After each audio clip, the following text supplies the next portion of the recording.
नमस्कार, IND special में आपका स्वागत है। मैं हूं आपके साथ नाज़नीन नकवी। बात करेंगे प्लान अनलॉक की। कोरोना की रफ्तार अब धीमी हो चली है। 1 जून से अनलॉक मध्य प्रदेश करने की तैयारी सरकार ने की है, जिसके लिए अहम बैठक ली गई और इस बैठक में अहम फैसले भी लिए गए हैं। सरकार मध्य प्रदेश में कोरोना कर्फ्यू को हटाने की तैयारी कर रही है। लगातार व्यापारी वर्ग और अन्य वर्गों की ये मांग थी। हालांकि कोरोना की रफ्तार को देखते हुए सरकार ने फैसला लिया और सख्ती के साथ दिन मध्य प्रदेश में अभी भी लगातार जारी हैं, जिसमें लोगों से घरों पर रहने की अपील की जा रही है। पुलिस ने लगातार चेकिंग अभियान बढ़ा दिया है, गश्त की जा रही है और बिना वजह घूमने वालों को सजा भी दी जा रही है। सजा के तौर पर उन्हें अस्थायी जेल भेजा जा रहा है या फिर उनसे उठक बैठक भी लगवाई जा रही है। वैक्सीनेशन में तेजी आए, इसके लिए गांवों पर भी फोकस किया गया है, क्योंकि कोरोना संक्रमण ने जिस तरीके से गांव को भी अब घेरना शुरू किया था, उसके बाद सरकार किल कोरोना अभियान के तहत गांव-गांव में वैक्सीनेशन का काम बढ़ा रही है और साथ ही हर एक छोटी बात की अपडेट भी ले रही है।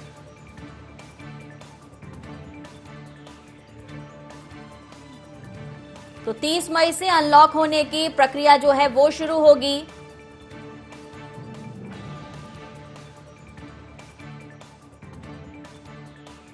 मध्य प्रदेश एकमात्र देश का ऐसा प्रांत है जिसने मुख्यमंत्री कोविड-19 अनुकंपा नियुक्ति योजना लागू की है। जो कोवैक्सीन और कोविडशील्ड है, हमारे यहाँ वैक्सीन थी आ रही थी, उसकी आवश्यकता और अधिकता डिमांड को देखते हुए तय किया है कि उसका ग्लोबल टेंडर राज्य सरकार भी करे। ये मुख्यमंत्री जी ने एक्स्ट्रा एजेंडे में आज यह लागू करके स्वास्थ्य विभाग को इसका आदेश दिया है। हमारी 5% से कम हो गई है। 15 जिले ऐसे हैं यहाँ 10 से कम केस आए हैं, जो अपने आप में एक रिकॉर्ड है।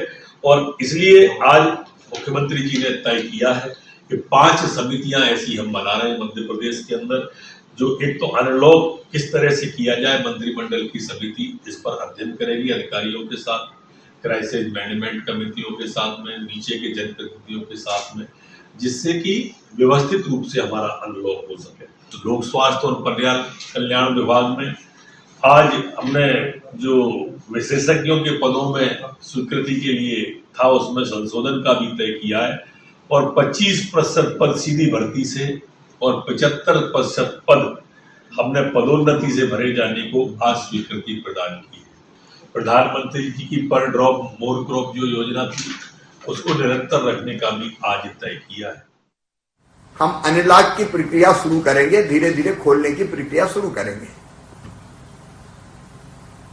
1 जून से वो हमको शुरू करनी है, लेकिन साथ में टेस्टिंग हमारी चलेगी। टेस्टिंग हम यही 75-80 हजार रखेंगे। प्रक्रिया का निर्धारण करने वाली मंत्रियों की टीम हम बनाएंगे आज, जो देश और दुनिया में ये पता करके और वैज्ञानिकों से साइंटिफिक ढंग से हम कैसे खोलेंगे। तो एक हमारी टीम बनेगी मंत्रियों की अनलॉक की प्रक्रिया का निर्धारण करने वाली। एक हम बनाएंगे कोविड अनुकूल व्यवहार, वो क्या क्या हो उसकी समिति। एक हम बनाएंगे, क्योंकि अल्टीमेटली हमको सुरक्षा चक्र देना है, तो वो वैक्सीनेशन, तो उसकी समिति। वैक्सीनेशन की मतलब टीकाकरण का अभियान, कई जगह विरोध है, आपने देखा, तो हमको जागरूक करना पड़ेगा लोगों को, उसकी समिति। एक हमारी अस्पतालों की प्रबंधन और सुविधाओं की उपलब्धता कराने वाली समिति, और एक हमारी ऑक्सीजन सहित अत्यंत आवश्यक चीजें जिसके कारण हम लोग बहुत परेशान हो गए थे। तो ऑक्सीजन में आत्मनिर्भरता, ऑक्सीजन के साथ हम और कौन सी बहुत जरूरी चीज है उसका पहले से आकलन करके, कोई इंजेक्शन हो, कोई दवाई हो जो नहीं मिले इन टाइम पे, अगर कोई चीज आ जाए तो इस बार उसकी एक समिति। तो ये 5 समितियां हम मंत्रियों की बनाएंगे। आपसे चर्चा करके आज ये समितियां फाइनल कर लेंगे और इन 5 समितियों में किसी न किसी समिति में हर मंत्री हमारे रहेंगे। हम सब पूरी तरह से इसमें इन्वॉल्व रहें। प्रक्रिया निर्धारित करने के लिए 4-5 दिन है, इनमें हम पूरी करेंगे और हम 30 तारीख को फिर हम घोषित करेंगे।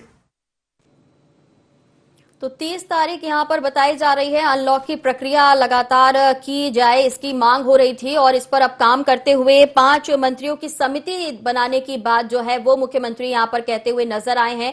वैक्सीनेशन को लेकर भी उनका कहना है कि लगातार काम जारी रहेगा, टेस्टिंग पर भी जोर दिया जाएगा और साथ ही साथ जो जरूरी चीजें हैं वो किस तरीके से मुहैया कराई जा सके, इसके लिए भी समिति बनाई जाएगी। हमारे सहयोगी हमारे साथ जुड़ रहे हैं। संदीप, आपसे हम जानना चाहेंगे, समिति बनाने की बात की जा रही है, तैयारियां यहां पर की जा रही हैं, अनलॉक को लेकर भी सरकार अब धीरे धीरे कदम बढ़ा रही है, तो क्या आपको लग रहा है कि अब जो प्रक्रिया की जा रही है और तीसरी लहर की जो बात हो रही है उसकी तैयारी इसमें छुपी हुई है?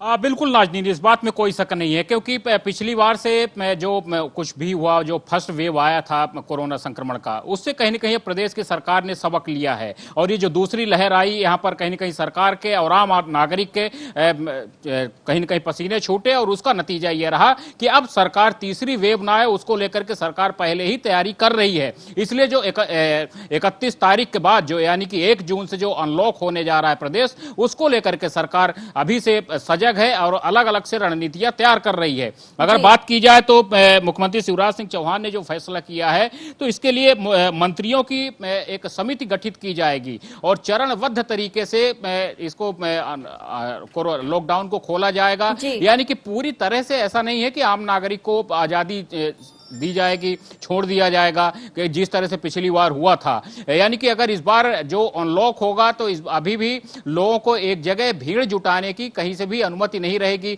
ये नहीं रहेगा कि आप तत्काल शादियां शुरू कर दें, तो इन सब चीजों पर थोड़ा सा प्रतिबंध रहेगा, जिस तरह से अभी फिलहाल संकेत मिले हैं। तो अभी कुछ ही देर पहले हम स्वास्थ्य मंत्री के निवास पर भी थे, उनका भी यही कहना था कि हम कुछ अलग तरीके से इस बार चरणबद्ध तरीके से जो खोलेंगे और अनलॉक करेंगे, तो कुछ उसकी अलग से गाइडलाइन तैयार की जाएगी और उसके बाद ही अनलॉक किया जाएगा प्रदेश को। जी चलिए, बिल्कुल तीसरी लहर से निपटने की जो तैयारी है वो यहाँ पर दिखाई दे रही है। 5 समिति बनाने की यहाँ पर बात की जा रही है जिसमें मंत्री शामिल रहेंगे और अलग अलग समितियां यहाँ पर सरकार तैयार कर रही है। रुक करेंगे, हमारे साथ मेहमान जुड़ गए हैं, धैर्यवर्धन जी हमारे साथ जुड़ रहे हैं, बीजेपी का पक्ष रखेंगे। हमारे साथ अब्बास हफीज जुड़ रहे हैं और जयराम शुक्ल वरिष्ठ पत्रकार हैं। सबसे पहला सवाल मेरा धैर्यवर्धन जी आपसे है, समिति बनाने की बात की जा रही है, चरणबद्ध तरीके से आप जो अनलॉक की प्रक्रिया उसकी तरफ बढ़ रहे हैं, तो क्या लगता है तीसरी लहर ना आ सके या फिर अगर वो आए भी तो उसकी तैयारी आप पहले से पुख्ता कर रहे हैं ताकि पहले जैसे परिणाम ना देखने को मिले? आपकी आशंका सही है। दरअसल बहुत मामला है, मध्य प्रदेश की 7.5 करोड़ जनता किसी का शिकार हो, नए सिरे से बीमारी की चपेट में भी ना आए जी, सवाल लंबे समय तक खड़ा न रहे, कि जन भागीदारी सुनिश्चित की गई है। और जन भागीदारी सुनिश्चित करने के लिए ही न केवल वहां 5 मंत्रियों का समूह बनाया गया है, बल्कि ये मुख्यमंत्री जी ने तय किया है कि जिला स्तर पर, संभाग स्तर पर, तहसील स्तर पर और तो और गांव स्तर पर भी गणमान्य नागरिकों की एक आपदा प्रबंधन समिति बनाई गई है।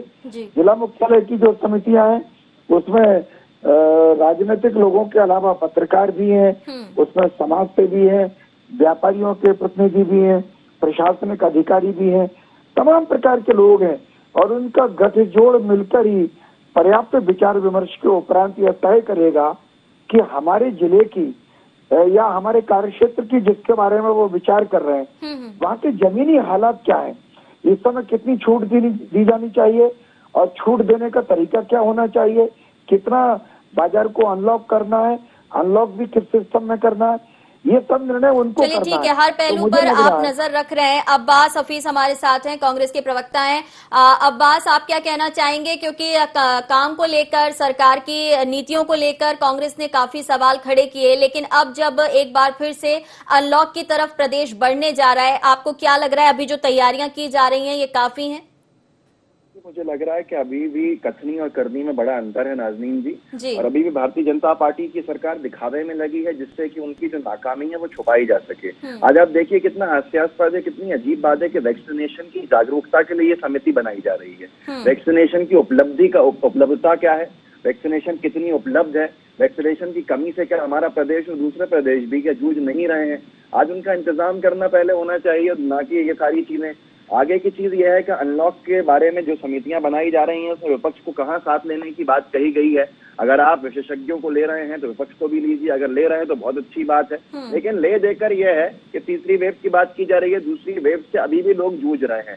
हमने पिछली बार भी कई गलतियां ऐसी की हैं कि मान लिया कि कोरोना चला गया था और कोरोना की वो वेव ने बर्बाद कर दिया आगे जाके। तो आज जो धरातल पे स्थिति है वो बहुत अलग है और मध्य प्रदेश की सरकार आज ऑक्सीजन की उपलब्धता के लिए समिति बनाने की बात कर रही है। जो ऑक्सीजन अब पर्याप्त है, अब उतने लोगों को जरूरत भी नहीं है उस ऑक्सीजन की। लेकिन उसमें अच्छी बात ये भी कही है कि दूसरी जिन चीजों की जरूरत पड़ सकती है भविष्य के अंदर, ये चीज पहले भी करनी थी, देर आए दुरुस्त आए, अब कर रहा है, बहुत अच्छी बात है। और उसके अंदर शायद मुझे लगता है कि धरातल की जो हकीकत है उसके ऊपर काम करने की जरूरत है। चलिए ठीक है, कमियां खामियां आप निकालेंगे, लेकिन जहां जरूरत होती है वहां आप आगे बढ़कर सहयोग भी करेंगे, ऐसी हम भी उम्मीद करते हैं। जयराम शुक्ल जी हमारे साथ हैं। सर, आपने दोनों को सुना और तैयारियों के बारे में भी आप जानकारी रखते होंगे कि 1 जून से धीरे धीरे जो एमपी को अनलॉक करने की जो बात कही जा रही है उसके पीछे की जो तैयारियां हैं। अब्बास हफीज हमारे साथ हैं, वो कह रहे हैं कि कथनी और करनी में फर्क है। लेकिन आपको क्या लगता है कि कोरोना महामारी जिस तरीके से पूरे देश और प्रदेश पर छाई हुई है, उसके लिए ये तैयारियां क्या ठीक लग रही हैं?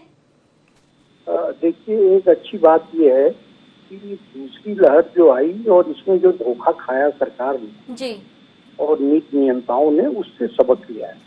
मुख्यमंत्री जी बड़े सतर्क और सचेत लग रहे हैं और उनको इस बात का एहसास है कि दूसरी लहर को लेके और इंतजामों को लेके उनने धोखा खाया है। तो भविष्य में कोई ऐसा धोखा न खाएं, उसका एक बहुत ये वैज्ञानिक तरीके से एक्शन प्लान है, ऐसा मैं मानता हूँ और बनाना ही चाहिए। रूट लेवल तक यानी पंचायत स्तर तक ये भी वो पहुंच रहे हैं, ये अच्छी बात है।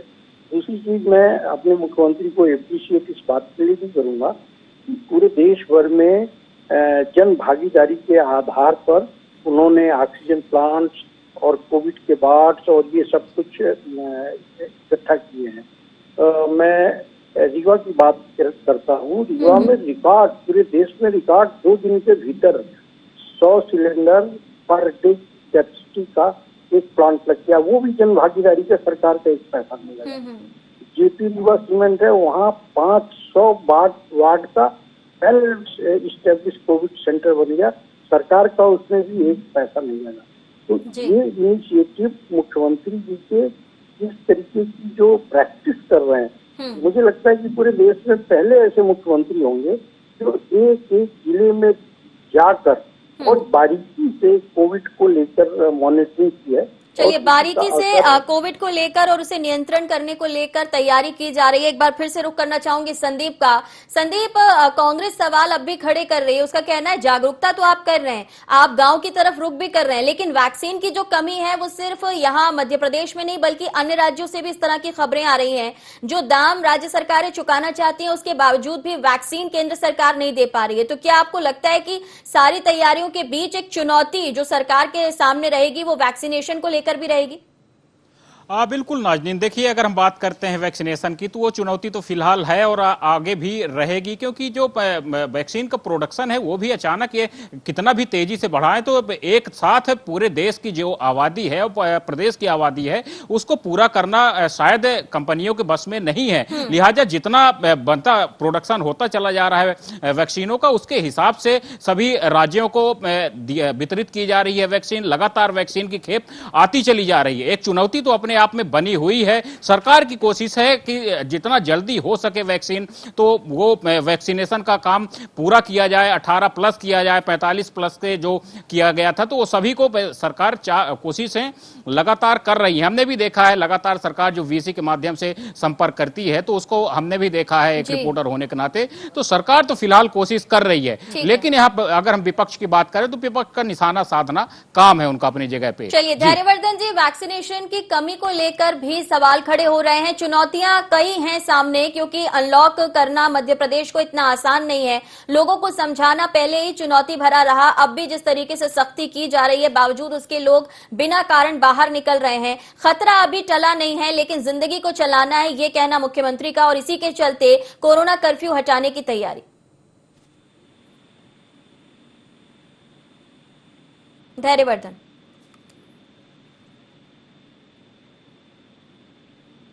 अब्बास हमारे साथ हैं। अब्बास जी, अब से समझना चाहेंगे, आपने ये कहा कि सरकार की कथनी और करनी में फर्क है। क्या लगता है आपको, क्या कुछ होना चाहिए जिससे कोरोना महामारी में आम जनता की सुरक्षा हो सके और सरकार भी सही ढंग से लोगों तक मदद पहुंचा सके? देखिए, सरकार सबसे पहले नाज़नीन जी अपनी आलोचना को सही ढंग से लेना सीखे। वो अपनी हर बात को इस तरीके से ले लेते हैं कि जैसे उनको चुनाव की तैयारियां करनी है।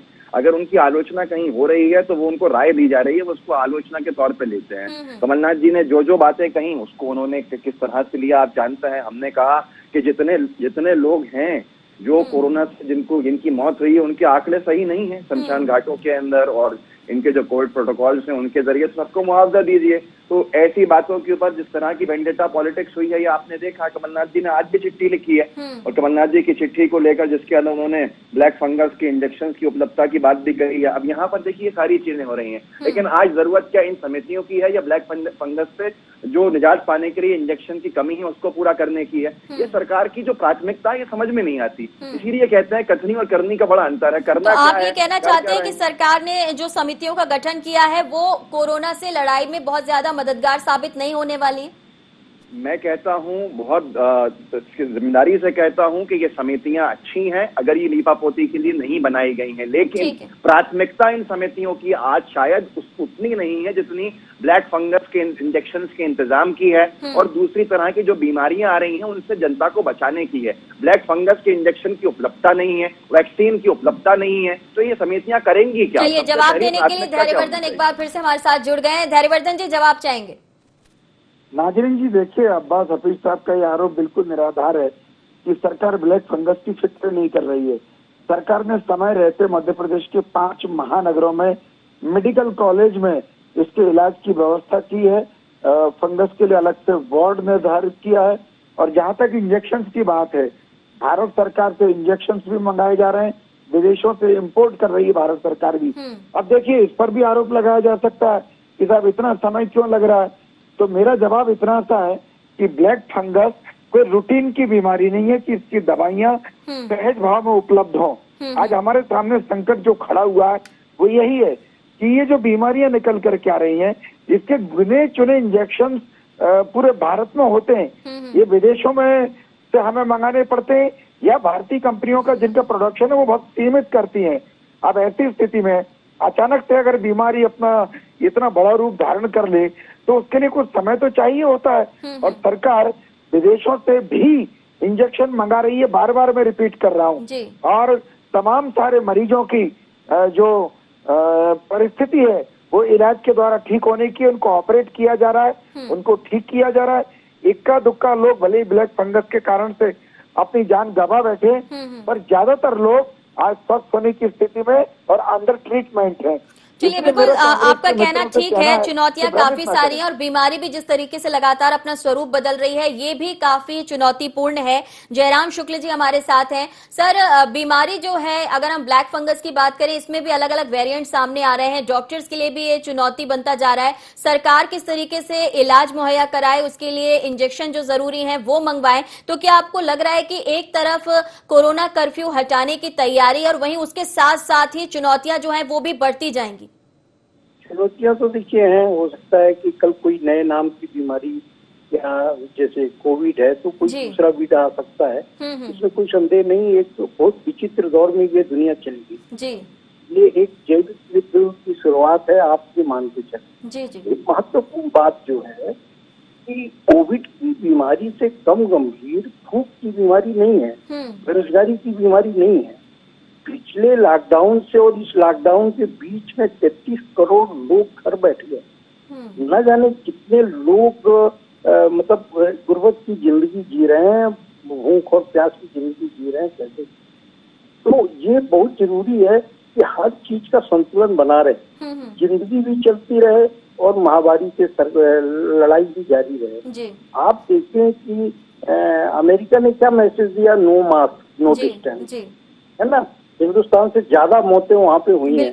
दुनिया वो को बताना चाहता है कि हम घबराए हुए नहीं हैं, हमारी जिंदगी उसी तरीके से पटरी में चल रही है। उसी तरीके से हिंदुस्तान में भी अब हम ही लोग को आप ले लें, पिछले 1 महीने 2 महीने से घर से निकल नहीं रहे हैं। जो कुछ भी है सब टेलीफोन से ही सब चल रहा, वर्क फ्रॉम होम चल रहा है तमाम ये।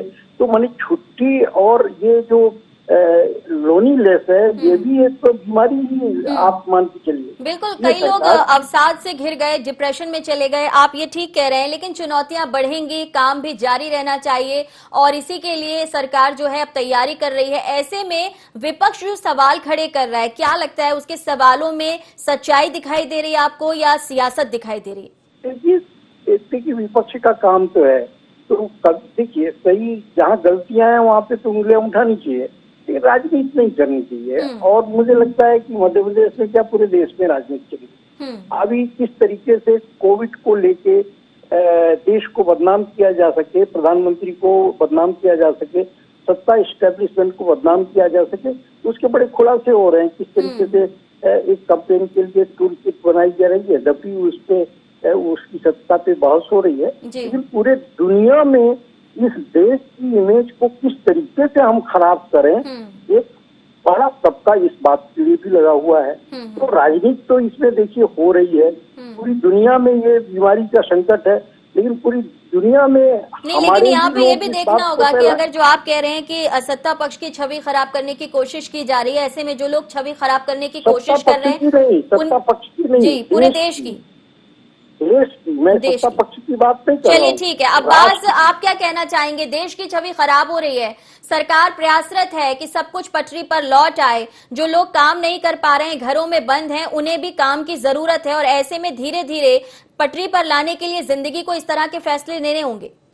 देखिए नाज़नीन जी, मैं बहुत धैर्य सुन रहा था। माननीय वरिष्ठ पत्रकार महोदय ने जो बात कही उनकी बात की पर प्रतिक्रिया देना चाहता हूं। उन्होंने कहा कि सत्ता विपक्ष जो है वो सरकार की और देश की छवि को बिगाड़ने की कोशिश कर रहा है। जिस तरह से उनका दावा था टूल किट का, वो फर्जी निकला है। उसके ऊपर FIR दर्ज हुई है भाजपा के राष्ट्रीय अध्यक्ष के ऊपर, भाजपा के राष्ट्रीय प्रवक्ताओं के ऊपर, और भारतीय जनता पार्टी की ट्विटर पर लड़ाई ही उस बात से चल रही है। अभी उन्होंने आखिरी में कहा, उन्होंने कहा देश की छवि के बारे में बात कर रहे थे। देश की छवि पर भी आऊंगा मैं, बस आप मुझे 60 सेकंड दे दीजिए नाज़नीन जी। बात उन्होंने बात कही वो ये थी कि आज भारतीय जनता पार्टी की बात तो नहीं करी, कांग्रेस विपक्ष के अंदर है, उसका कहा कि वो राजनीति कर रहे हैं। क्या राजनीति कमलनाथ जी के ऊपर FIR करवाना नहीं थी? क्या राजनीति के अंदर थाने जाकर कमलनाथ जी के मुद्दे के ऊपर मुद्दा बना डालना जो मुद्दा नहीं था उस पर FIR कराना राजनीति नहीं थी? उस पर जिस तरह की प्रतिक्रियाएं दी गई जबरदस्ती में आके मुख्यमंत्री महोदय की तरफ से, क्या वो राजनीति नहीं थी? कौन थे? ये सत्ता पक्ष था। अब आखिरी बात, देश की छवि को बिगाड़ना, भारत सरकार, मोदी सरकार ने जवाब मांगा किसने? सुप्रीम कोर्ट ने कि आपकी तैयारियां क्या है? नाज़नीन जी बहुत अच्छे से मैं दावे के साथ ये बात कह रहा हूं, अगर झूठ हो तो मुझे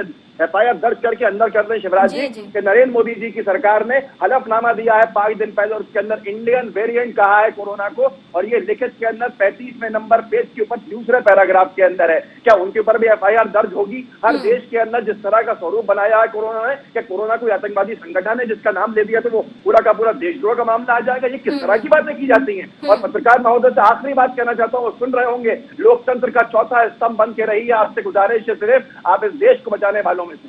चलिए मैं जवाब ले लूंगी, पहले धैर्यवर्धन जी से बात कर लेते हैं। धैर्यवर्धन जी क्या कहना चाहेंगे? पूरे अगर अब देखा जाए तो घमासान भी यहाँ सियासत में भी दिख रहा है और साथ ही साथ कोरोना से भी जंग है।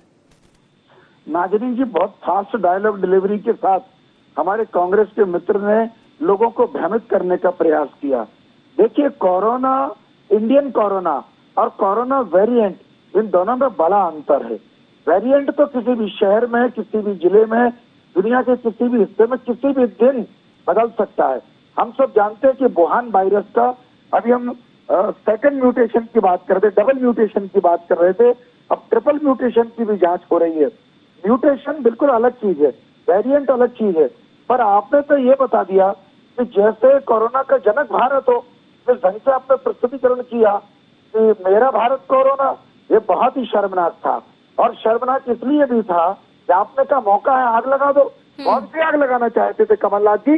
जो आज से 19 साल पहले आपने बैतूल के मुंतई में 24 किसानों को गोली मार करके आग लगाई थी, या सिखों के नरसिंहहार में इंदिरा जी की हत्या के बाद तो आपने आग लगवाई। चलिए धैर्यवर्धन जी, अब आप कहेंगे फिर कांग्रेस भी कहेगी, उतना वक्त मुझे इजाजत नहीं दे रहा। मैं जयराम शुक्ल जी को 20 सेकंड देना चाहूंगी। सर देखिए अभी अब्बासी जी ने बहुत तल्ख प्रक्रिया की, यद्यपि मैं सत्ता पक्ष और विपक्ष की बात नहीं कर रहा, मैं देश की और राष्ट्र की बात कर रहा हूँ जी। न तो सत्ता पक्ष को न तो विपक्ष को हक जाता है कि ऐसी महामारी पे जहाँ लोग भूखे मर रहे हैं, जहाँ लोग तड़प रहे हैं, जहाँ लोग अभाव में जी रहे हैं, जहाँ लोग भयावहता के बीच में जी रहे हैं, राजनीति करना ठीक बात नहीं है।